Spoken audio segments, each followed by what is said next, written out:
Panguva ino iyi vana vemawo veterans vanozikanwa vekozva vachiexposa Kristu pamutsvangwa vachimuona semunhu apera basa asisina any value with the ruling party ZANU-PF after aonekwa kunzi yes he is presiding over media briefings and the likes, but panguva ine kuno kunzi Kristu pamutsvangwa aiwa kunyange zvake achionekwa kunzi yes his vocal anogona kutaura zvakanyanyisa. Panguva ino vanhu voya vachinyatsokutega his journey throughout kubva vachitanga kupinda the ruling party ZANU-PF vachionekwa kunzi aiva mukomana aingofaiwa kwese kwese kwaienda. Rebva subscribe like wataomba berekwa koza inobuda chiposa mapicha samunokona yabuda nyoda chiti Kristu pamutsvangwa ZBC CEO got fired, Ambassador Zimbabwe to China got fired, Deputy Minister of Foreign Affairs fired, expelled from ZANU-PF, Second Republic Presidential Advisor fired, lost in not only 2018 primaries, dismally lost War Veterans Chairmanship, fired as a War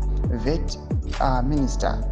Ndobva vati kwanasitomira pano vari panapa vachitaura pamusoro pekufaiwa kwakaitwa Kristu pamutsvangwa aiwa in all those departments ZBC kwakari CEO as the ambassador between Zimbabwe neChina, as the deputy minister of foreign affairs, nekumwe kwese kuri kutaurwa kumawar veterans uko kumawar vets minister. Panguva ino vanozorodza kuti Kristu pamutsvangwa aiwa in the ruling party ZANU-PF asina value.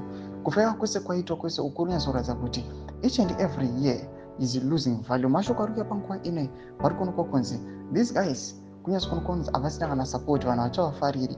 Noda kuti ndo vanhu vari kusapota kutambudzika kwemacitizens munyika yeZimbabwe. Havanei nekuti madyei kana kuti mafuga chii kana kuti manwei, but these guys they just push propagandas inoita the ruling party ZANU-PF irambe iri on to power. Mashoko ari kuuya panapa macritics achitaura anyatso kuratidza kuti aiwa they are now tired nethe regime. Tudze mafungiro enyu muri kudii pamusoro pechitiko ichi. Wapinda comment section idudze mafungiro enyu, subscribe, like, chat on the bell icon.